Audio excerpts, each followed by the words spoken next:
Hello students, I am G. Rakesh, Faculty of Commerce. We are discussing Business Finance, Unit 14, Retained Earnings.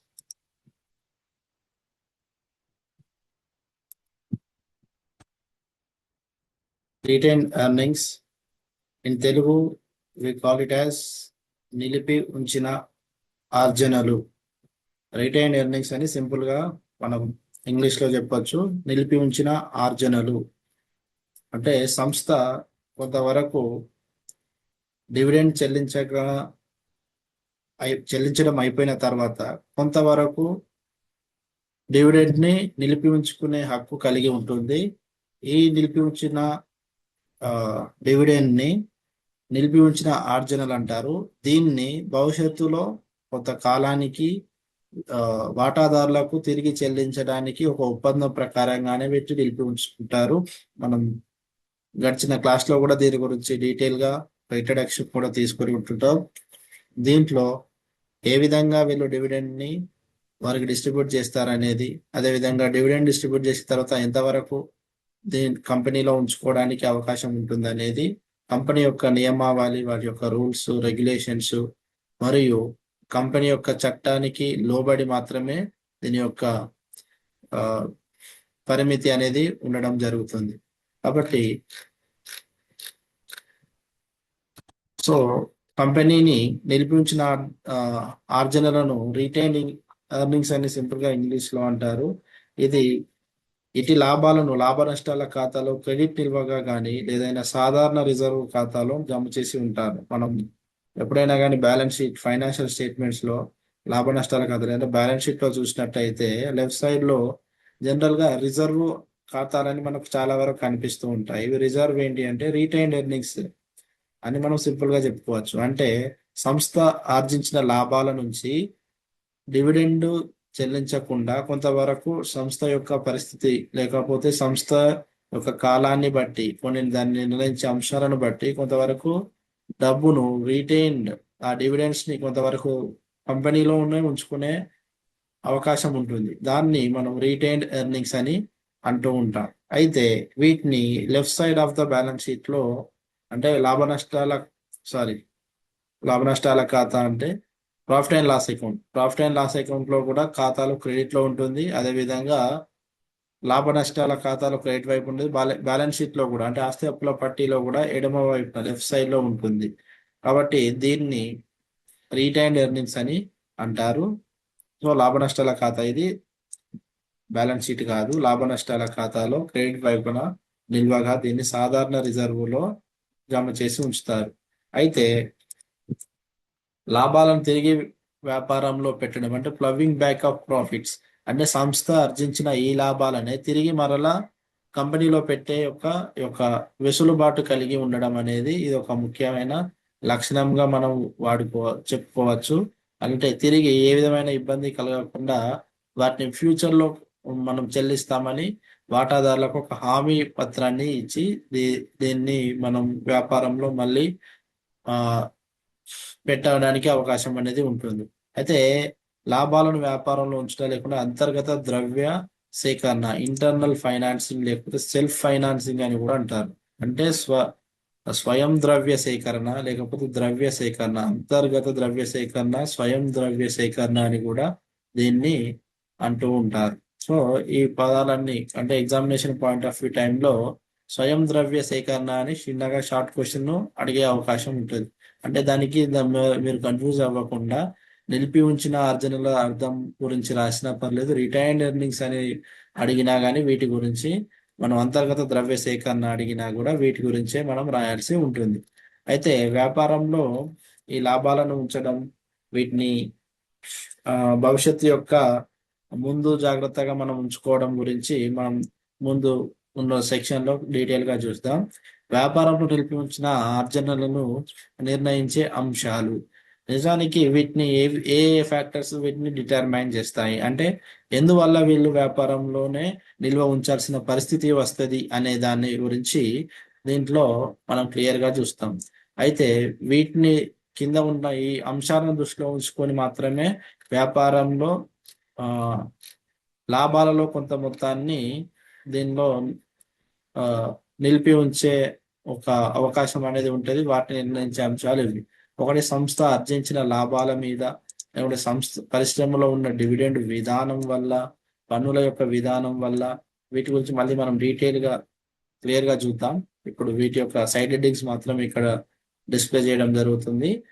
కాబట్టి పన్నుల విధానం, ప్రభుత్వ పన్నుల విధానం, అదేవిధంగా ఆర్థిక రంగ పరిస్థితి ఏ విధంగా ఉంటుందో దాన్ని దృష్టిలో ఉంచుకొని, తర్వాత ద్రవ్యత్వం గురించి, తర్వాత రుణ స్తోమత గురించి, తర్వాత రుణ విముక్తి గురించి, ఇలా వాటాదారులకు కంపెనీపై అజమాయిషి యొక్క కోరిక గురించి, ఇలా ఈ 9 రకాలుగా ఒక సంస్థలో ఆర్జించిన లాభాలను వీళ్ళు రిటైన్డ్ అంటే బిజినెస్ లోనే నిలిపి ఉంచుకునే అంశాలుగా నిర్ణయిస్తారు. సో ఈ అంశాలను దృష్టిలో ఉంచుకొని వాళ్ళు వ్యాపారంలో వచ్చిన లాభాలను డివిడెండ్ రూపంలో డిస్ట్రిబ్యూట్ చేయకుండా కొంతవరకు సంస్థ కొరకు నిల్వ ఉంచుకునే పరిస్థితి అనేది మనం చూస్తూ ఉంటాం. అయితే సంస్థ ఆర్జించిన లాభాలు ఏ విధంగా సంస్థ లాభాలు ఆర్జించి ఉంటుంది? ఒకవేళ దాదాపుగా సంస్థ యొక్క లాభాలు దాని యొక్క ఎఫిషియన్సీ మీద బేస్ చేసి ఉంటాయి, లేకుంటే దాని యొక్క అమ్మకాల మీద బేస్ చేసి ఉంటాయి. అమ్మకాలు ఎక్కువైనప్పుడు ఏమవుతుంది? కంపెనీ యొక్క లాభాలు కూడా ఎక్కువ అవుతాయి. ఒకవేళ కంపెనీ యొక్క లాభాలు తక్కువగా ఉన్నట్లు అంటే అమ్మకాలు తగినంతగా లేవు అని అర్థం. లేదంటే కంపెనీ యొక్క వ్యయాలు ఎక్కువైపోయినాయి, కంపెనీ యొక్క రాబడులు తక్కువ అయిపోయినప్పుడు కంపెనీ సరైన విధంగా లాభాలను ఆర్జించడానికి అవకాశం లేకుండా ఉంటుంటుంది. కాబట్టి సంస్థ ఆర్జించిన లాభాలను దృష్టిలో ఉంచుకొని ఎక్కువ లాభాలు ఆర్జిస్తే ఎక్కువ ఆ ఎక్కువ డివిడెండ్ మనం చెల్లించాల్సి వస్తుంది, తక్కువ లాభాలు ఆర్జిస్తే తక్కువ డివిడెండ్ చెల్లించాల్సి వస్తుంది. అయితే ఎక్కువ లాభాలు ఆర్జించినప్పుడు డివిడెండ్ చెల్లించే పరిస్థితి సమయంలో ఎక్కువ డివిడెండ్ లో నుంచి కొంత మొత్తాన్ని రీటైన్ చేసుకునే అవకాశం అనేది ఉంటుంది. ఒకవేళ తక్కువ లాభాలు సంపాదిస్తే తక్కువ ఎర్నింగ్ చేసుకోవడానికి, లేకపోతే తక్కువ రీటైన్ చేసుకోవడానికి అవకాశమే ఉండకపోవచ్చు. కాబట్టి సంస్థ ఒకవేళ ఎక్కువ లాభాలు ఆర్జించినప్పుడు సంస్థ దీంట్లో నుంచి లాభాలలో నుంచి కొంతవరకు రీటైన్ చేసుకునే అవకాశం అనేది ఉన్నట్టుగా మనం చూస్తున్నాం. కాబట్టి వ్యాపార సంస్థ ఆర్జించిన లాభాలను ఆధారం చేసుకొని మాత్రమే ఈ యొక్క సంస్థ ఎర్నింగ్స్ ని రీటైన్ చేసుకోవడానికి, లేకపోతే ఆర్జించిన లాభాలను సంస్థలోనే పెట్టుకోవడానికి అవకాశం అనేది ఉంటుంది. సో దీన్ని ఈ యొక్క ముఖ్య అంశం ముఖ్యంగా దీన్ని ప్రభావితం చేస్తున్నట్టుగా చూస్తున్నాం. తర్వాత పరిశ్రమలో ఉన్న డివిడెండ్ విధానం, అంటే dividend policy of the industry. A industry అయితే డివిడెండ్ పాలసీ విధానాన్ని ఏ విధానాన్ని అనుసరిస్తుందో ఆ విధానం అనుగుణంగానే కొంతవరకు వీళ్ళు సంస్థలో రిటైన్ ఎర్నింగ్స్ నిగా డివిడెండ్ లో నుంచి కొంత నగదును తీసుకొని సంస్థలో నిధులుగా ఉంచుకునే, రిజర్వ్ గా ఉంచుకునే అవకాశం అనేది ఉంటుంది. కొన్ని సెక్టార్స్ ఉంటాయి, లేదా కొన్ని ఇండస్ట్రీ టైప్స్ ఉంటాయి. మ్యానుఫ్యాక్చరింగ్, ఫైనాన్స్ సెక్టార్ అని, లేకపోతే హ్యూమన్ రిసోర్స్ సెక్టార్ అని, లేకపోతే ఐటీ సెక్టార్ అని, రకరకాల సెక్టార్లు, సర్వీస్ సెక్టార్ అని, ఇలాంటి సెక్టార్లు, ఇలాంటి ఇండస్ట్రీస్ ఎన్నో రకాలుగా ఉంటాయి. వాటి యొక్క విధి విధానాలను అనుసరించి మాత్రమే ఈ యొక్క రీటైన్ ఎర్నింగ్స్ ని సంస్థలో పెట్టుకునే అవకాశం అనేది ఉంటుంటుంది. అయితే సంస్థలో లాభాలు ఉంచడం అనేది సంస్థ ఆర్జించిన లాభాల పరిమాణంపై నిస్సందేహంగా ఆధారపడి ఉంటుంది. అయితే అది మాత్రమే కారణం కాదని దీన్ని కూడా వీళ్ళు ఇక్కడ డిస్క్లోజ్ చేయడం జరుగుతుంది. అయితే వ్యాపారంలో ఒడిదొడుకుల నుంచి కాపాడుకోవటకై పరిశ్రమ అవలంబించే పద్ధతులు, అట్టి పద్ధతుల్లో ఆ డివిడెండ్ రేట్ నిలకడగా ఉంచడానికి సహాయపడతాయి. కాబట్టి దీర్ఘకాలిక అప్పులను చెల్లించడానికి ఏళ్ల తరబడిగా ఏర్పాటు చేసిన నిక్షేప నిధి మొత్తం వ్యాపార విస్తరణకు కావాల్సిన మొత్తాన్ని సృష్టించేందుకు ఏర్పాటు చేసిన రిజర్వుల పరిమాణం. ఈ విధంగా దాని యొక్క పాలసీ, ఇండస్ట్రీ పాలసీ గురించి ఉంటుంది. తర్వాత గత సంవత్సరాల్లో ఏర్పడ్డ లోట్లు వాటిని సరిచేయడం కోసం కూడా ప్రస్తుతం ఉంటున్న డివిడెండ్లను ఉపయోగించుకునే అవకాశం ఉంటుంది. అదేవిధంగా వాటాదారులు ఆశిస్తున్న లాభాల మొత్తం కూడా దాని యొక్క విలువను వాళ్ళు ఏ విధంగా చేయాలో ఇండస్ట్రీ పాలసీ మీద ఆధారపడి ఉంటుంది. దేశంలో నెలకొని ఉన్న సాధారణ ఆర్థిక వాతావరణాన్ని కూడా దృష్టిలో ఉంచుకొని ఈ యొక్క ఎర్నింగ్స్ ని డిస్ట్రిబ్యూట్ చేయడం లేదా ఉంచుకోవడం అనేది వీళ్ళు ఆలోచన చేయడం జరుగుతుంది. తర్వాత ప్రభుత్వ పన్నుల విధానం. Taxation policy of the government. ఒకవేళ పన్నులు అత్యధికంగా ఉంటే దానికి చెల్లించడానికి సరైన నగదు లేకపోతే ఫండ్స్ అవైలబిలిటీ వ్యాపారంలో లేకపోతే ఏం చేస్తారు వీళ్ళు?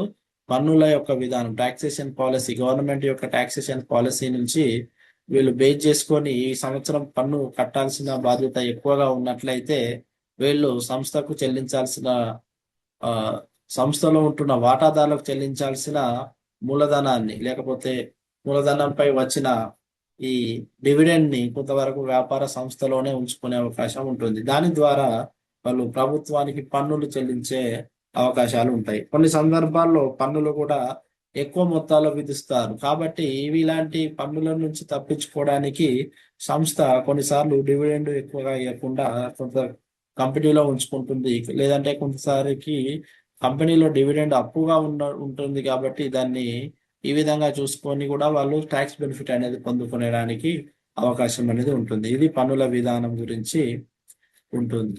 తర్వాత ప్రభుత్వం దృక్పథం మరియు నియంత్రణ, గవర్నమెంట్ యాటిట్యూడ్ అండ్ కంట్రోల్. ప్రభుత్వం విధించే పన్నుల విధానమే కాకుండా ప్రభుత్వ యొక్క వైఖరి, దృక్పథం ఏ విధంగా ఉంటుంది, వాటి యొక్క అవలంబించే సిద్ధాంతాలు లేకపోతే మార్గాలు, సాంఘిక ఆర్థిక సమస్యలను ఏ విధంగా పరిష్కరించుకోవాలనే వాగ్దానాలు మొదలైన వాటి గురించి వీటిని అన్నిటిని దృష్టిలో పెట్టుకొని గవర్నమెంట్ కంట్రోల్కి అనుగుణంగా వీళ్ళు ఏం చేస్తారు? వ్యాపార యొక్క నిర్వాహకులు సంస్థలో కొంతవరకు ఆర్థికంగా సరైన విధంగా పరిపాలన చేయడం కోసం సంస్థలో ఉంటున్న ఈ డివిడెండ్లను నిలిపి ఉంచుకునే ప్రయత్నం అనేది చేస్తూ ఉంటారు. అయితే అదేవిధంగా ఆర్థిక రంగ పరిస్థితి, ఇవంటే ఆర్థిక రంగ పరిస్థితి కూడా అన్కంట్రోల్ సిచ్యువేషన్స్ లో ఉంటుంటది కాబట్టి దాన్ని కంట్రోల్లో చేసుకునే పరిస్థితి మన దగ్గర ఉండదు. అది అవుట్ ఆఫ్ కంట్రోల్లోకి వెళ్ళిపోయే సందర్భాల్లో ఆర్థిక రంగ పరిస్థితిని దృష్టిలో ఉంచుకొని సంస్థలో కొంతవరకు రీటైన్డ్ ఎర్నింగ్స్ ని వీళ్ళు మెయింటైన్ చేసే అంశం కూడా దీన్ని ప్రభావితం చేస్తుంది. ఈ ఆర్థిక రంగ పరిస్థితులను వీళ్ళు సరైన విధంగా ఎదుర్కోవాలంటే సంస్థలో కొంత నగదు అవసరం. దాన్ని రిజర్వ్ ఫండ్ గా కొంచెం లేకుంటే ఆర్థిక మాంద్యం ఏర్పడ్డప్పుడు కూడా దాన్ని కట్టడానికి సరైన ఆర్థిక సంక్షోభం ఉండకుండా దాన్ని ఎదుర్కోవడానికి కావాల్సిన డబ్బు అనేది సంస్థలో ఉండాలి. కాబట్టి దానికి అడిషనల్ సోర్స్ కోసం మళ్ళీ బయటికి వెళ్ళి వాటాదారులకు వాటాలను మళ్ళా డిబెంచర్లను జారీ చేసి వాటా మూలధనాన్ని సమకూర్చడం కంటే ఆర్థిక రంగ పరిస్థితిని ఎదుర్కోవడానికి సంస్థలో ఉంటున్న ఈ డివిడెండ్ రూపంలో ఉంటున్న ఈ యొక్క రీటైన్డ్ ఎర్నింగ్స్ ని సంస్థలలో పెట్టడం ద్వారా ఆర్జించిన లాభాలను నిలిపి ఉంచడం ద్వారా ఆర్థిక రంగ పరిస్థితిని ఎదుర్కోవడానికి అవకాశం అనేది ఉంటుంది. అదే ద్రవ్యత్వం, ద్రవ్యత్వం అంటే లిక్విడిటీ లేకపోతే నగదు చెల్లింపుకు కావాల్సిన అవకాశం ఏ విధంగా ఉండాలి అంటే ద్రవ్యం సరైన విధంగా కంపెనీ యొక్క కొరతను వీటినన్నిటిని తీర్చడానికి కావాల్సిన ఆర్జించిన లాభాల నుంచి కొంత మొత్తాన్ని ఉంచుకోవడం వల్ల కంపెనీకి కావాల్సిన ద్రవ్యత్వం అనేది ఉంటది. తర్వాత రుణస్థోమత, చిన్న తరహా కంపెనీలకు కొత్త కంపెనీలకు రుణస్థోమత సరైన విధంగా ఉండకపోవచ్చు. బ్యాంకులో ఫైనాన్షియల్ ఇన్స్టిట్యూషన్స్ కానీ లేకపోతే ఇతర మనీ లెండర్స్ లేకపోతే లాంగ్ టర్మ్ లోన్స్ కి వెళ్ళినప్పుడు లేకపోతే వాటాల కోసము ఇష్యూ చేసినప్పుడు సరైన విధంగా ఆదరణ లేకపోతే రుణస్థోమత లేని పరిస్థితుల కారణంగా కూడా ఏం చేస్తారు? సంస్థలో కొంతవరకు ఈ రీటైన్డ్ ఎర్నింగ్స్ అంటే నిలిపి ఉంచిన ఆర్జనలను సంస్థలోనే ఉంచుకోవడం ద్వారా ఆ యొక్క సిచ్యువేషన్ ని ఓవర్కమ్ చేయడం అంటే ఆ ఆర్థిక రుణ స్తోమత లేకుండా ఉండే పరిస్థితి నుంచి ఆర్థిక రుణ స్తోమత కలిగిన పరిస్థితికి వీళ్ళు మారుతూ ఉంటారు. అయితే రుణ విముక్తి బాధ్యతలు, ఆర్థిక రుణభారం ఉన్న కంపెనీలు లాభాలను భారీ ఎత్తున వ్యాపారంలో నిలిపివేసి తద్వారా తమ బాధ్యతను విముక్తి పొందడానికి ప్రయత్నిస్తుంటాయి. సో బయట నుంచి ద్రవ్య సేకరణ అనగానే మనం రుణాలను సేకరించడం అని అర్థం. కాబట్టి అట్టి రుణాలపై వడ్డీ సక్రమంగా చెల్లించాల్సిన బాధ్యత ఉత్పన్నమవుతుంది.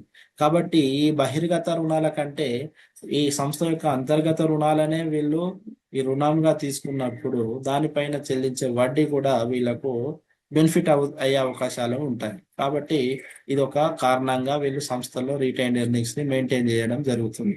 అదేవిధంగా వాటాదారుల కంపెనీపై అజమాయిషి లేదా కోరిక ఏ విధంగా ఉంటుంది అనేది దీనిపైన తీవ్రమైన ప్రభావాన్ని చూపిస్తుంది. అదే విధంగా అంటే నిధులను సేకరించడానికి అదనపు ఈక్విటీ వాటాలను జారీ చేసినట్లయితే ప్రస్తుతం ఉన్న వాటాదారుల అజమాయిషి తగ్గిపోతుంది. ఎందుకంటే కొత్త వాటాదారులు కంపెనీలోనికి వస్తారు కాబట్టి వనరుల సేకరణ నిమిత్తం దీర్ఘకాలిక రుణాల కొరకు ప్రయత్నం చేసినట్లయితే ద్రవ్య సంబంధమైన ఇబ్బందులను ఎదుర్కొనవలసి వస్తుంది. కాబట్టి ఆర్థిక ఇబ్బందుల కాలంలో దీర్ఘకాలిక రుణాలను వాటాదారుల కొత్త సమస్యలను సృష్టిస్తాయి. అందువలన కంపెనీపై ఆజమాయిషి తమకే ఉండాలనే కోరిక వాటాదారులు దృఢంగా ఉన్నప్పుడు భారీ ఎత్తున వ్యాపారంలో ఆర్జనలను నిలిపివేసి ఉంచడం జరుగుతుంది. కొత్త వ్యక్తులకు అవకాశం ఇవ్వకుండా, కొత్త వాళ్ళకి ఇవ్వకుండా ఉంటున్న వాటాదారులే దాని యొక్క అజమాయిషిని వాళ్ళు ఎంజాయ్ చేయాలని అనుకుంటారు. కాబట్టి దానికోసమని కంపెనీలో దాదాపుగా రిటైన్ ఎర్నింగ్స్ ని మెయింటైన్ చేయడం అనేది జరుగుతూ ఉంటుంది. దాంతో పాటుగానే లాభాలను వ్యాపారంలో నిలిపి ఉంచే విధానం ఎప్పుడు సమంజసంగా ఉంటుంది. అయితే వీళ్ళు చెప్పిన ఈ యొక్క నిర్ణయాలు, ఈ అంశాలన్నిటినీ ప్రభావితం చేస్తూ వ్యాపారంలో ఈ లాభాలను నిలిపి ఉంచాలని వీళ్ళు ప్రయత్నం కోసం చేస్తూ ఉంటారు. ఈ యొక్క అంశాలన్నీ దాన్ని నిర్ణయిస్తాయి. అయితే ఆ విధంగా ఉన్నప్పుడు అసలు ఏ ఏ సందర్భాల్లో వ్యాపారంలో లాభాలను నిలిపి వస్తే సమంజసంగా ఉంటుంది అనేది మనం దీనిలో చూస్తూ ఉంటాం. అయితే కొత్త కంపెనీలు తమ సెక్యూరిటీలను సులభంగా మార్కెట్లో అమ్ముకోలేవు. అందువల్ల వ్యాపార విస్తరణ కార్యక్రమాలపై కావలసిన వనరులను సేకరించినప్పుడు లాభాల పునర్వినియోగ పద్ధతిని అవలంబించాల్సి వస్తుంది. కాబట్టి కొత్త కంపెనీల విషయంలో తమ సెక్యూరిటీలను సులభంగా అమ్ముకోవడం కోసం ఈ యొక్క పద్ధతి సమంజసంగా ఉంటుంది అన్నట్టుగా మనం చూస్తున్నాం. తర్వాత మంచి పరపతి కలిగిన సంస్థలకు లాభాలను వ్యాపారం నిలిపించాల్సిన అవసరం లేదు. అవి నిధులను సేకరించుకోవడం, సెక్యూరిటీలను మార్కెట్లో అమ్మవచ్చు, ఈజీగా అమ్ముకోవచ్చు. కాబట్టి ఇవి మంచి పరపతి కలిగిన వ్యాపారాలు అవసరం లేదు, వ్యాపారంలో నిలిపించాల్సిన అవసరం అనేది లేదు. కేవలం కొత్త కంపెనీలు మాత్రమే ఈ యొక్క అంశాలను దృష్టిలో ఉంచుకొని ఆ వ్యాపార విస్తరణ కోసం లాభాలను కొంచెం పునర్వినియోగ పద్ధతి కోసం అనుసరించాల్సి వస్తుంది. అదేవిధంగా సంస్థలు కూడా సెక్యూరిటీలను స్వేచ్ఛా మార్కెట్లో అమ్మి తమ ద్రవ్య సేకరణ విధానం కంటే లాభాలను తిరిగి వ్యాపారంలో పెట్టుబడి పెట్టే ఇక్కడ ఉంచే విధానాన్ని ఇష్టపడతాయి. ఎందుకంటే అదనంగా సెక్యూరిటీని జారీ చేసినట్లయితే ప్రస్తుత వాటాదారుల కంపెనీపై అజమాయిషి చేసే శక్తి, అధికారం కలుగుతుంది. కాబట్టి కొత్తగా సెక్యూరిటీలను జారీ చేసే కంటే ఉంటున్న లాభాలను ఒక్కొక్క వాటాలకు కూడా తగ్గే కంటే ఉంటున్న వాటాదారులకే వీటిని రిటైన్డ్ ఎర్నింగ్స్ గా ఉంచి వాళ్ళని పూర్తి అజమాయిషి హక్కులను ఉంటున్న వాటాదారులకి, ఎగ్జిస్టింగ్ షేర్ హోల్డర్స్ కి ఉంచడం అనేది ఆ విధంగా ఉంటుంది. ఇలాంటి సందర్భంలో వాళ్ళు వీటిని ఈ దృష్టిలో ఉంచుకొని కొత్త వాటాలకు వెళ్లకుండా రిటైన్ ఎర్నింగ్స్ ని మెయింటైన్ చేయవచ్చు. అదేవిధంగా అన్ని కార్పొరేషన్లు అందరి అభిమానాన్ని పొంది పేరు ప్రతిష్టలు కలిగి ఉంటాయి. అటువంటి కంపెనీలు కొత్త సెక్యూరిటీని అదనంగా చేస్తే సులభంగా ఎక్కువ ధరలకు వాటాని మార్కెట్లో అమ్మగలుగుతాయి. దాని వల్ల కంపెనీ యొక్క పెట్టుబడి పెరుగుతుంది, తద్వారా దాని ఆర్థిక శక్తి కూడా పెరుగుతుంది అనే ఒక అంశం కూడా వీళ్ళు దృష్టిలో ఉంచుకోవాల్సిన పరిస్థితి ఉంటుంది. తర్వాత వ్యాపారంలో లాభాలు ఉంచుకోవడం వల్ల స్వల్పకాలిక అప్పులు తెచ్చుకునే శక్తిని సంస్థ పెంపొందించుకుంటుంది. కాబట్టి రుణ సేకరణ వ్యయాలు కంపెనీకి తగ్గించే అవకాశాలు కూడా ఉంటాయి. అదేవిధంగా మార్కెట్లో సెక్యూరిటీలను జారీ చేసే అమ్మడం సంస్థకు కష్టంగా ఉన్నప్పుడు కంపెనీ వ్యవహారాలపై ఈక్విటీ వాటాదారులకు అజమాయిషి చెలాయించడం ఏ పరిస్థితిలో కూడా సులభం కానప్పుడు వ్యాపారంలో లాభాలను నిలిపి ఉంచుకోవచ్చు. అదే తరహా వ్యాపారం చేస్తున్న ఇతర సంస్థలతో కంపెనీ లాభాల్లో పోల్చినప్పుడు అధిక లాభాలు ఉండడం, అందుమూలంగా వాటా ఒక్కొక్కటికి లాభాలను కూడా అధికంగా ఉన్నప్పుడు వాటి నిధుల వ్యాపార విస్తరణకు సరిపోతుంది. అదనంగా జారీ చేసే ఈక్విటీ వాటాలను కూడా ప్రస్తుత వాటాదారులకు ముద్రిత విలువ కంటే తక్కువ ధరకు అమ్మినప్పుడు ఇలాంటి కొన్ని సందర్భాల్లో ఏం చేయొచ్చు, మనం రిటైన్ ఎర్నింగ్స్ ని మెయింటైన్ చేయడానికి అవకాశం ఉంటుంది. అదేవిధంగా డివిడెండ్ నగదు రూపంలో చెల్లించడం వల్ల ఏమవుతుంది, వాటాదారులకు పన్నులు అదనంగా చెల్లించాల్సి వస్తుంది. ఆ సందర్భాల్లో ఏం చేస్తారు, సంస్థ లాభాల్లో వ్యాపారంలో ఉంచడమే బెటర్ పొజిషన్ అని వాళ్ళు అనుకుంటారు. కాబట్టి నగదు రూపంలో కంటే దాంట్లోనే వాటాల రూపంలో ఉండడమే ఉత్తమంగా కూడా కొన్ని సందర్భాల్లో ఆలోచించడం అనేది జరుగుతుంది. అదేవిధంగా కంపెనీ నుంచి వచ్చే డివిడెండ్ల కన్నా ఒక్కొక్కప్పుడు వాటాదారులు వాటాల ధరలు మార్కెట్లో పెరుగుతాయని ఆలోచనతో ఉంటాయి. ఇందాక నేను చెప్పినట్టుగా కొన్ని రిలయన్స్ కంపెనీ యొక్క షేర్ వాల్యూ 1300 ఉన్నట్లయితే దాన్ని మనం షేర్స్ ని ఇంకా ఎక్కువ కావాలి అనుకుంటే వీళ్ళు రిటైన్ ఎర్నింగ్స్ కి ఉంచి అడిషనల్ షేర్స్ ఇచ్చినప్పుడు ఏమైతుంది, వాళ్ళకి కావాల్సిన వాటాల యొక్క ధరలు పెరుగుతాయి కాబట్టి ఆ విధంగా ఉంచుకునే అవకాశం ఉంటుంది. కాబట్టి అదనంగా డిబెంచర్లను జారీ చేయడం వల్ల అనేక అప్పులు సేకరించడం వల్ల చాలా మొత్తంలో కంపెనీ వడ్డీలను చెల్లించాల్సి వస్తుంది, వడ్డీ చెల్లించాల్సి వస్తుంది. కాబట్టి వీటన్నిటిని అవాయిడ్ చేయడం కోసం కంపెనీ కొన్ని రీటైన్డ్ ఎర్నింగ్స్ ని ఉంచుకోవడం అనేది జరుగుతుంది.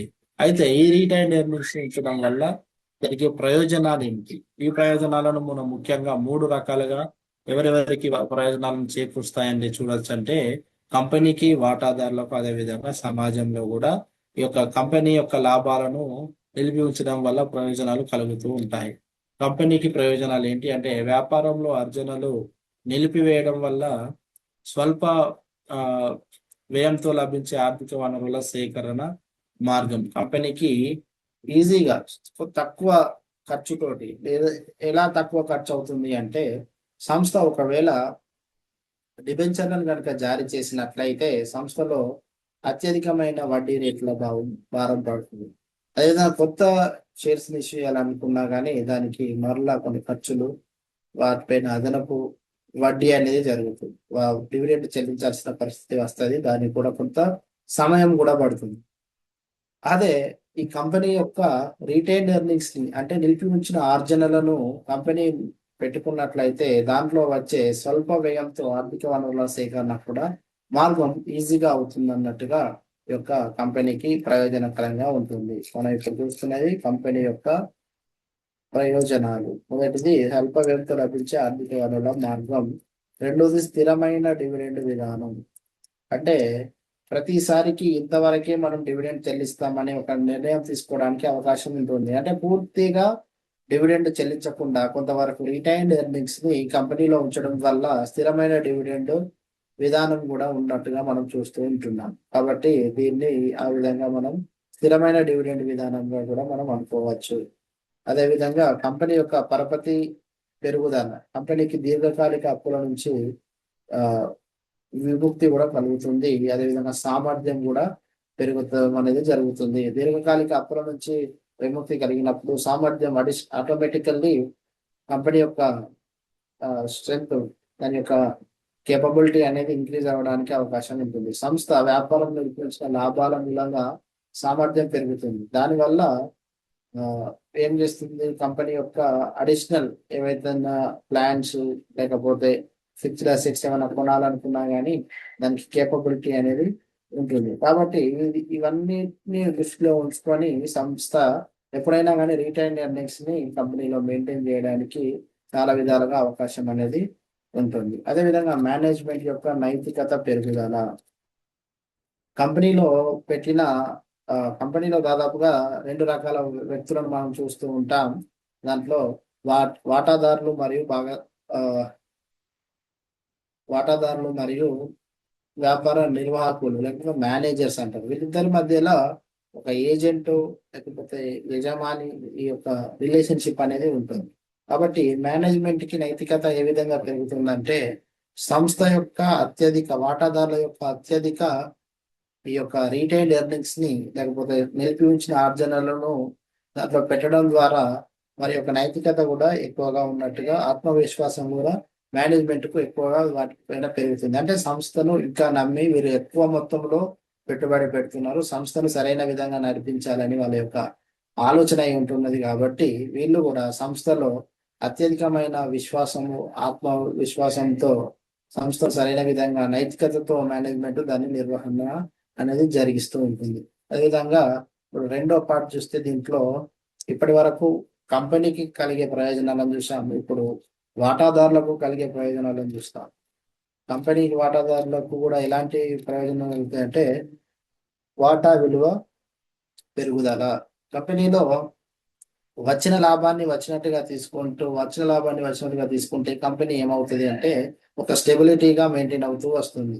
అదే కంపెనీ స్టెబిలిటీగా మెయింటైన్ కాకుండా ఇంకా గ్రోత్ అవ్వాలి అని అనుకుంటే, లేదంటే కంపెనీ యొక్క వాటా విలువ పెరగాలి అని అనుకుంటే వీళ్ళు ఏం చేస్తారంటే అడిషనల్ క్యాపిటల్ అయితే ఎప్పుడైతే రిక్వైర్మెంట్ ఉంటుందో అంటే అదనపు మూలధనం కూడా కంపెనీకి అవసరమై ఉంటుంది. అదనపు మూలధనాన్ని వీళ్ళు రీటైన్డ్ ఎర్నింగ్స్ ద్వారా లేకపోతే వీళ్ళ యొక్క ఆ, ఏమంటారు నిలిపి ఉంచిన ఆర్జనల ద్వారా వాటా విలువను పెంచడానికి వీరు అవకాశం ఇస్తారు. అంటే సంస్థ ఇంకా అత్యధిక మూలధనంతో ఇంకా ఎక్కువ మొత్తంలో లాభాలను పొందడం వల్ల అత్యధిక మూలధనాన్ని పొంది వాటా విలువను పెంచుకోవడానికి అవకాశం అనేది కల్పిస్తూ ఉంటుంది. ఇది వాటాదారులకు వాటా విలువ పెరగడం వల్ల క్యాపిటల్ గెయిన్స్, వాటా విలువ పైన వచ్చే ఆ పెరుగుదలను క్యాపిటల్ గెయిన్స్ మూలధనంపై వచ్చిన ఆ లాభంగా మనం దీన్ని పరిగణించాల్సి వస్తుంది. అదేవిధంగా ఈక్విటీ పరిమాణంలో కూడా పెరుగుదల. ఈక్విటీ పరిమాణం ఏ విధంగా పెరుగుతుందంటే రిటైన్డ్ ఎర్నింగ్స్ దీంట్లో ఉండడం వల్ల కంపెనీ కొన్నిసార్లు వాళ్ళకి ఎగ్జిస్టింగ్ షేర్ హోల్డర్స్ కి బోనస్ షేర్స్ లేకపోతే వారికి సంబంధించిన ఆ షేర్స్ యొక్క విలువను పెంచడం ద్వారా ఈక్విటీ యొక్క పరిమాణం కూడా పెరుగుతుంది. రిటైన్డ్ ఎర్నింగ్స్ కంపెనీలో ఉండడం వల్ల పాత మూలధనం కంటే ఈక్విటీ పరిమాణం ఎక్కువగా ఉన్నట్లుగా మనకు కనిపిస్తూ ఉంటుంది. దాని ద్వారా ఈక్విటీ పరిమాణం పెరగడం వల్ల ఎక్కువ నష్టం ఉండదు. అది కేవలము వాటాదారుల యొక్క ఆ అజమాయిషికి లేకపోతే వాళ్ళ యొక్క యాజమాన్యం యొక్క హక్కులకు ఎలాంటి భంగం కలగకుండా వారికే అన్ని విధాలమైన ఆ అధికారం అనేది పెరగడం అనే దానికి అవకాశం అనేది ఉంటున్నట్లుగా మనం చూస్తున్నాం. అదేవిధంగా వాటాల అనుషంగిక విలువ పెరుగుదల. వాటాలను ఏ విధంగా ఆ విలువలను పెంచే విధంగా వాటిని కంపెనీ యొక్క ఆ ఏది వాటాల యొక్క విలువ మార్కెట్ లో పెరగడం వల్ల వాటాదారుల రుణానికి సేకరించుకున్నప్పుడు వాటాలను వీళ్ళు సెక్యూరిటీగా పెట్టడానికి అవకాశం ఉంటుంది. కొన్నిసార్లు వాటాల యొక్క నేను ఒక కంపెనీ యొక్క వాటాలను అనేకము కొని ఉన్నప్పుడు వాటిని నేను మరల పరపతి కోసం వాటాదారులు ఏం చేస్తారు, ఇతరులకు కూడా చెల్లించడానికి ఇతరులకు అవకాశం ఉన్నట్టుగా మనం చూస్తూ ఉన్నాం. అంటే నేను వేరే దగ్గర కూడా లోన్ తీసుకోవాలనుకుంటే వాటాలకు సంబంధించిన ఆ ఈ యొక్క పేపర్స్ ని నేను అగైనెస్ట్ మార్టిగేజ్ చేసి కూడా నేను లోన్ తీసుకోవచ్చు. ఆ విధంగా దాని యొక్క విలువ కూడా పెరగడానికి అవకాశం ఉంటుంది రిటైన్డ్ ఎర్నింగ్స్ ఉన్నప్పుడు. తర్వాత పన్నుల భారం తగ్గుదల. ఎప్పుడైతే వీళ్ళు రిటైన్డ్ ఎర్నింగ్స్ ని సంస్థలోనే ఉంచాల్సి వస్తే వీళ్ళకు వచ్చిన ఈ డివిడెండ్ పైన వడ్డీ లేకుంటే డివిడెండ్ పైన పన్ను ట్యాక్స్ ని, వడ్డీ కాదు డివిడెండ్ పైన ఉంటున్న ట్యాక్స్ ని వారికి చెల్లించడానికి గవర్నమెంట్ చెల్లించాల్సిన అవసరం ఉండదు. ఈ సంవత్సరంలో నేను డివిడెండ్ ని తక్కువగానే తీసుకున్నా కాబట్టి తక్కువ మొత్తంలోనే నేను వడ్డీ ట్యాక్స్ కడతాను. అంటే దీనిపైన పన్ను భారం అనేది తగ్గించుకోవడానికి అవనేది అవకాశం ఉంటుంది. కాబట్టి వాటాదారులకు పన్నుల భారం పైన కూడా ఈ బాధ్యత అనేది తగ్గిపోవడం అనేది జరుగుతుంది. తర్వాత వీటితో పాటుగా సమాజానికి ప్రయోజనాలు. మొదటిగా కంపెనీకి ప్రయోజనాలు, రెండవదిగా వాటాదారులకు ప్రయోజనాలు, మూడవదిగా సమాజానికి ప్రయోజనాలు.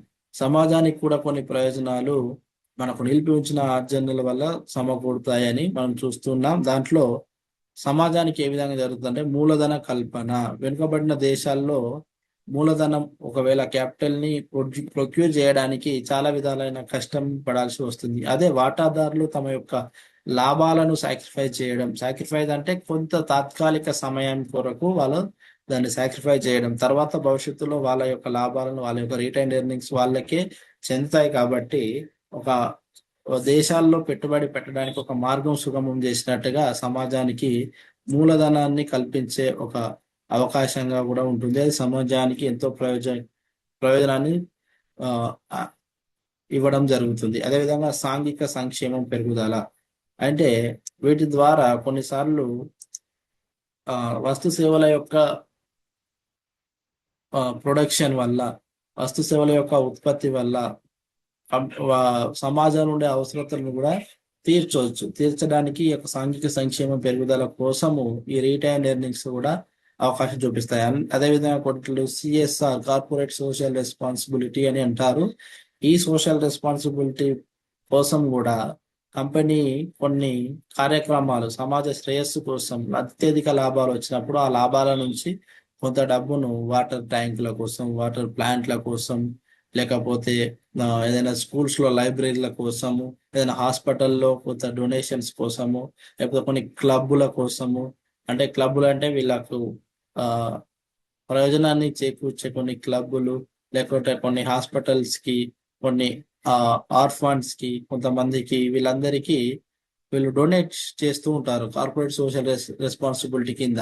దాని ద్వారా కూడా సంఘిక సంక్షేమం యొక్క పెరుగుదల అనేది పెరగడానికి అవకాశం అనేది ఉంటుంది. సో ఇలాంటి కారణాల ద్వారా ఈ రిటైన్డ్ ఎర్నింగ్స్ ని పెంచుకోవడం, ఉంచడం ద్వారా అత్యధికమైన లాభాలు కంపెనీలకు, వాటాదారులకు, అదేవిధంగా సమాజానికి కూడా ఉంటుందని మనం కావాల్సిన అంశాలు. తర్వాత లాభాలను నిలిపి ఉంచడం వల్ల కలిగే నష్టాలు. ఇన్ని రకాలుగా ప్రయోజనాలు ఉన్నప్పటికీ ప్రతి విషయంలో దాదాపుగా చాలా వాటి విషయాల్లో కొన్ని నష్టాలు కూడా ఉంటాయి. ఆ నష్టాలు ఏంటివో చూద్దాం. అవేంటి? గుత్తాధిపత్య సృష్టి. ఎందుకు అంటే వాటాలను క్రమంగా పెంచుకుంటూ వెళ్తూ ఉంటున్నారు. ఇక్కడ వాటాలను ఏం చేస్తున్నారు? క్రమంగా పెంచుకుంటూ వెళ్తున్నారు. వాటాలను ఉంటున్న వాటాదారులకే మళ్ళా రిటైన్డ్ ఎర్నింగ్స్ ద్వారా పెట్టి వాళ్ళకే కంప్లీట్ అధికారం, అంటే కొత్త వాటాదారులకు అవకాశం లేకుండా వాళ్ళకే పూర్తిగా ఆధిపత్యం ఇవ్వడం వల్ల వ్యాపారంలోని ఇది ఈ యొక్క వినియోగం, లేకపోతే లాభాలు వచ్చే సంస్థలో పెట్టుబడి పెట్టడానికి ఎక్కువ మంది పెద్ద పెద్ద వ్యాపారంలో ఉంచిన వాళ్ళు మాత్రమే వచ్చి దీంట్లో గుత్తాధిపత్యం సృష్టించడానికి అవకాశం అనేది ఉంటుంది. అందుకే చాలా వరకు ఫ్యామిలీ ఆరిజినేటెడ్, లేకపోతే ఫ్యామిలీ నుంచి వచ్చిన ఈ గుత్తాధిపత్య కంపెనీలు చాలా వరకు ఉంటాయి. మనం కొన్ని చాలా వరకు చూస్తూ ఉంటాం. గ్రూప్ ఆఫ్ ఇన్స్టిట్యూషన్స్ లో వాళ్ళ ఫ్యామిలీస్ నుంచి ఉంటాయి. దాంట్లో మేజర్ షేర్ హోల్డింగ్ అంతా కూడా వాటాల యొక్క యాజమాన్యం హక్కులు వారి ద్వారానే ఉంటాయి. కాబట్టి అది ఒక గుత్తాధిపత్యం సృష్టి ద్వారా ఆ విధంగా ఉంటుంది. అంటే బయటి వ్యక్తులకు, కొత్త వాటాదారులకు అవకాశం ఇవ్వకుండా ఉంటుంది. అదేవిధంగా అతి మూలధనీకరణ భయం. అంటే విచక్షణారహితంగా ఇష్టానుసారంగా అత్యధిక మూలధనాన్ని వీళ్ళు రీటైన్ చేసుకుంటూ వెళ్ళిపోతే మూలధనీకరణ ఎక్కువైపోయి లిక్విడిటీ ఎక్కువైపోయి సంస్థ యొక్క నిధులు దుర్వినియోగం అవుతాయి. నిధులను సరైన విధంగా ఉపయోగించుకోకుండా వాటిని ఒకే విధంగా పక్కకు ఉంచి వాటితోటి సంపద సృష్టి అనేది జరగదు. మన దగ్గర ఒక ₹1,00,000 ఉంటున్నాయి అంటే దాంట్లోకి వెళ్ళి ఒక 10,000, 20,000 సంస్థను మన దగ్గర ఉంటున్న డబ్బులు మిగతా డబ్బులను సృష్టించే విధంగా ఉన్నప్పుడు మాత్రమే వాటికి ఉపయోగం ఉంటుంది. లేకుండా ఖాళీగా పక్కకే బ్యాంకులో లేకుండా మన దగ్గరే ఉండే, బ్యాంకులో ఉన్న కనీసం కొంతవరకు ఇంట్రెస్ట్ వస్తుంది, కానీ మన దగ్గరనే ఉంటే దాని వల్ల వచ్చేది ఏముండదు. కాబట్టి అవి ఐడిల్ ఫండ్స్ అంటారు. వాటిని ఏ ఉపయోగం లేకుండా దాంట్లో వట్టిగా మిగిలిపోయే విధంగా ఉంటాయి.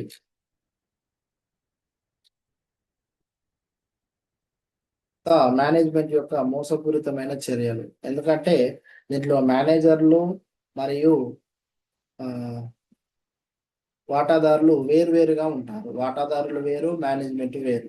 వీళ్ళిద్దరికి మధ్యలో జస్ట్ ఒక ఎంప్లాయీ రిలేషన్షిప్ మాత్రమే ఉంటుంది. వాళ్ళు వాటాదారులు యజమానులుగా వ్యవహరించబడతారు. దీంట్లో ఆ నిర్వాహకులు అంటే మేనేజ్మెంట్ జస్ట్ ఎంప్లాయీస్ గా, అంటే సాలరీ తీసుకున్న ఒక ఎంప్లాయీస్ గా మాత్రమే వీళ్ళు వ్యవహరించబడతారు. కాబట్టి మేనేజ్మెంట్ కి పూర్తి బాధ్యత అప్పచెప్పి వాటాదారులు నిర్లక్ష్యంగా ఉన్నప్పుడు, లేకపోతే మేనేజ్మెంట్ లో కొన్ని రకాల పరిస్థితులను ఎక్కువ మొత్తంలో డబ్బును చూసినప్పుడు వాళ్ళు దాన్ని మిస్యూజ్ చేసుకునే పరిస్థితి కూడా ఉంటది. వాళ్ళు మోసపూరితమైన కొన్ని లెక్కలు, అకౌంటింగ్ విధానాల్లో చేసి డివిడెండ్ రేట్ను తగ్గించి ఈ విధంగా వాళ్ళు ఇష్టం ఉన్నట్టుగా వాళ్ళ నిధులను దుర్వినియోగం చేసే అవకాశం కూడా ఉంటది అని మేనేజ్మెంట్ యొక్క మోసపూరిత చర్యల్లో నిధుల యొక్క దుర్వినియోగం కూడా ఒక కారణంగా ఉంటుంది.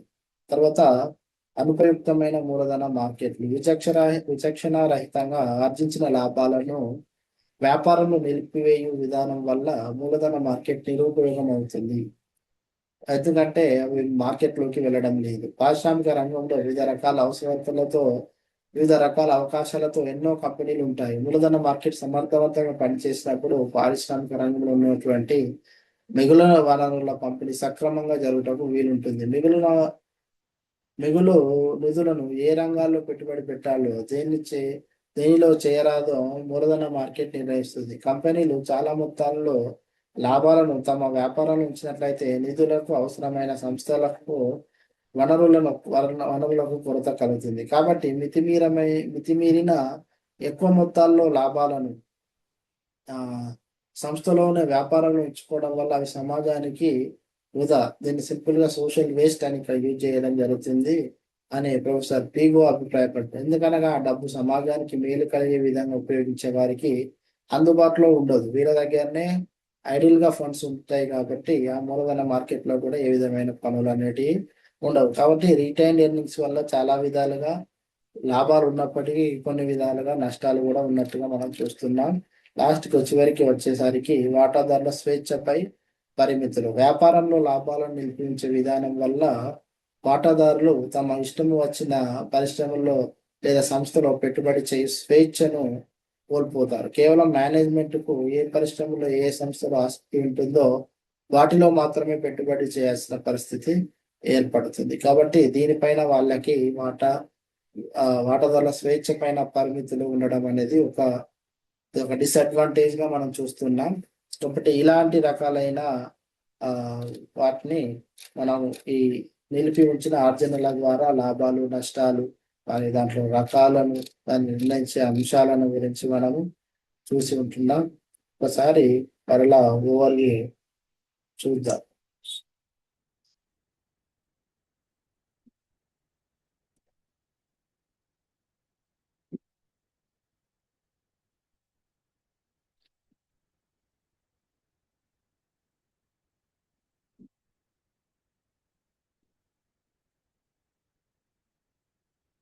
ఓకే, నిలిపి ఉంచిన ఆర్జనలు. దీంట్లో మనం చూస్తూ ఉంటున్నాం లాభాలను నిలిపి ఉంచిన ఆర్జనలు చాలా పేర్లతో మనం పిలుస్తున్నాం.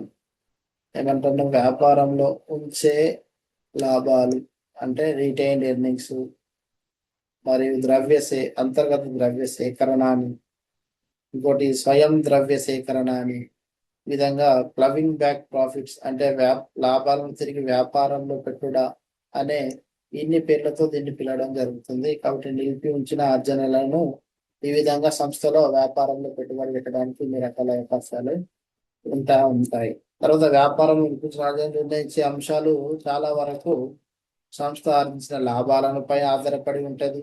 సంస్థ పరిశ్రమలో ఉన్న డివిడెండ్ విధానం మీద ఆధారపడి ఉంటది. అదేవిధంగా పన్నుల విధానం ఏ విధంగా ఉంటుందో దానిపైన ఆధారపడి ఉంటుంది. సంస్థల యొక్క ప్రభుత్వ యొక్క వ్యవహారాలపైన కూడా పన్నుల విధానమే కాదు వ్యవహారాలపైన కూడా ఆధారపడి ఉంటుంది. తర్వాత ఆర్థిక రంగ పరిస్థితుల మీద ఆధారపడి ఉంటుంది. తర్వాత ఇట్స్ డిపెండ్స్ ఆన్ ద్రవ్యత్వం లిక్విడిటీ మీద కూడా ఆధారపడి ఉంటుంది. తర్వాత రుణ స్తోమత మీద ఆధారపడి కూడా సంస్థలో ఆర్జనలు పెట్టాలా లేకుండా దాని నుంచి తీసివేయాలా అనేది స్తోమత ఉంటుంది. తర్వాత వాటాదారుల కంపెనీ పైన ఆర్జమాయిషి కోరిక కూడా తయారు చేయడానికి ఇలాంటి కారణాలు వాటిలో ఉంటున్నాయి. అదేవిధంగా లాభం వ్యాపారం ఉంచే విధానం ఎప్పటి కొత్త కంపెనీలకు లేకపోతే మంచి పరిస్థితి కలిగిన సంస్థలకు వ్యాపారంలో పెట్టాల్సిన అవసరం లేదని మనం చూసుకొని ఉంటున్నాము. అదేవిధంగా లాభాలను నిర్మించడం వల్ల ప్రయోజనాలు, దీన్ని 3 రకాల ప్రయోజనాలుగా మనం వర్గీకరించడం జరిగింది. ఒకటి కంపెనీకి, రెండోది వాటాదారులకు, మూడోది సమాజానికి. కంపెనీకి ఏ విధమైన ప్రయోజనాలు ఉంటాయి అనేది స్వల్ప వ్యయంతో లభించే ఆర్థిక వనరుల సేకరణ అన్నట్టుగా చూస్తున్నాం. కంపెనీ యొక్క ఆ వ్యయం ఖర్చును తగ్గించే విధంగా ఉంటుంది. అదేవిధంగా స్థిరమైన డివిడెండ్ విధానం, కంపెనీ యొక్క పరపతి పెరుగుదల, కంపెనీ దీర్ఘకాలిక అప్పుల నుంచి విముక్తి సామర్థ్యం పెరుగుతుంది. మేనేజ్మెంట్ యొక్క నైతికత కూడా పెరగడానికి అవకాశం అనేది కంపెనీ యొక్క ప్రయోజనాల్లో ఇది మొదటిగా చూస్తున్నాం. తర్వాత వాటాదారుల ప్రయోజనాలు, కంపెనీ యొక్క వాటాదారులకు కూడా వాటా విలువ పెరుగుతుంది, ఈక్విటీ పరిమాణం కూడా పెరుగుతుంది, వాటాల అనుషంగిక విలువ కూడా పెరుగుతుంది, పన్నుల భారం కూడా తగ్గుతుంది అని చూసాం.